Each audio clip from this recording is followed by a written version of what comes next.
क्या आपका वोट अब भी आपकी ताकत है? तस्वुर करें एक ऐसी अदालत का जहां मुजरिम खुद मुसन्निफ बन जाए और एक ऐसे निज़ाम का जहां कानून की गिरफ्त सिर्फ उस वक्त तक रहे जब तक आप बागी हैं। जैसे ही आप दरबारी बनते हैं आपके तमाम गुनाह धुल जाते हैं। आज की भारतीय सियासत दल बदल के नजरियाती दौर से निकलकर धर पकड़ के इस भयानक मोड़ पर आ खड़ी हुई है, जहां वफादारियां ज़मीर की आवाज़ पर नहीं बल्कि जेल की सलाखों के खौफ से तब्दील होती हैं। क्या हम एक ऐसी जमहूरियत में सांस ले रहे हैं जो Aahista Aahista one party system के अंधेरे गार में गुम हो रही है? एक वक्त था जब सियासत में पार्टियां बदलना अखलाकियात या अवामी मफाद के गिर्द घूमता था, लेकिन आज का मंजरनामा बिल्कुल मुख्तलिफ है। अब ये अमल इंतखाब नहीं बल्कि अगवा मालूम होता है। जब किसी लीडर के घर तहकीकाती एजेंसियों के छापे पड़ते हैं तो इसके ठीक 10 दिन बाद वह एक खास सियासी जमात के झंडे तले खड़ा नजर आता है। ये तब्दीली दिल की तब्दीली नहीं बल्कि दस्तावेजात की तब्दीली है। जो कल तक करप्शन का इश्तिहार था वह आज इक़्तिदार के ईवानों में पारसाई का सर्टिफिकेट बांट रहा है। बीजेपी अब एक सियासी जमात से ज्यादा एक ऐसा पुलिस स्टेशन बन चुकी है जहां अपोजिशन के करप्ट अनासुर को पकड़कर लाया जाता है ताकि उनकी तिजोरियां किसी दूसरे के काम ना आ सके।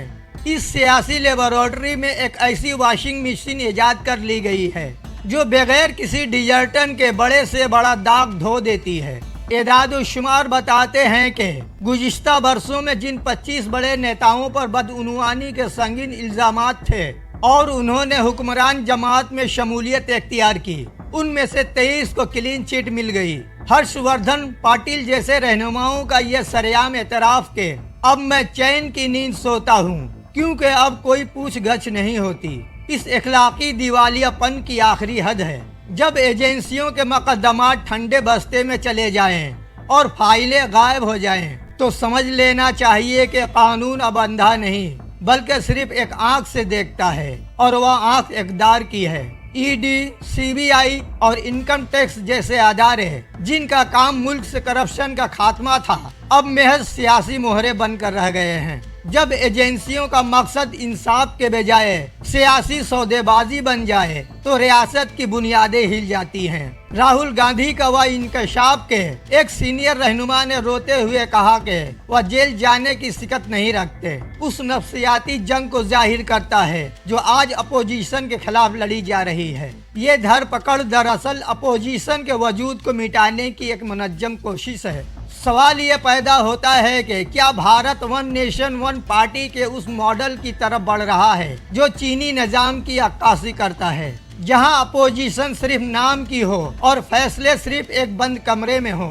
आम आदमी पार्टी जैसे नवारद सियासी ढांचे में भी यही बहरान नजर आया, जहां नजरियाती कारकुनों के बजाय धन कबीरों को तरजीह दी गई। नतीजा ये निकला कि थोड़ा सा दबाव पड़ते ही ये अमीर लीडर रेत की दीवार साबित हुए और अपनी राहें जुदा कर ली। ये मौका परस्ती सिर्फ एक पार्टी का मसला नहीं बल्कि उस पूरे जमहूरी ढांचे का अलमिया है जिसे हमने दहाइयों से सींचा था। इस पूरे ड्रामे में गोदी मीडिया का किरदार एक तमाशाई से ज्यादा एक सहूलतकार का है। अवामी मसाइल, बेरोजगारी और बैनुल-अक़वामी सतह पर मुल्क की साख जैसे अहम मौज़ूआत को दबाने के लिए उन सियासी वफादारियों को एक ग्रैंड इवेंट बनाकर पेश किया जाता है। जब आवाम की तवज्जो असल मसाइल से हटाकर सियासी तमाशों में उलझा दी जाए तो ये जमहूरियत के ताबूत में आखिरी कील साबित होती है। आवाम की बेहसी इस खौफनाक हकीकत को और भी गहरा कर देती है कि अब हम सिर्फ वही देखते हैं जो हमें दिखाया जाता है। फैसला आपके हाथ में है।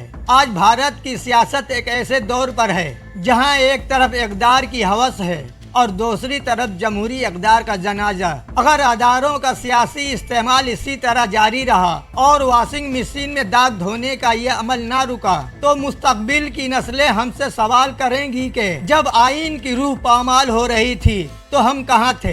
सियासत में दल बदल से धर पकड़ तक का यह सफर दरअसल हमारे निजाम की नाकामी की कहानी है। अगर आज हमने इस सियासी सौदेबाजी के खिलाफ आवाज न उठाई तो शायद कल आवाज उठाने वाला कोई बचे ही न। याद रखिए, जहाँ खौफ गालिब आ जाए वहाँ जमहूरियत दम तोड़ देती है। एनालिसिस पसंद आया हो तो शेयर करें और अपनी राय कमेंट सेक्शन में जरूर दें। मैं हूँ मोहम्मद इकबाल और आप देख रहे थे आपकी सोच।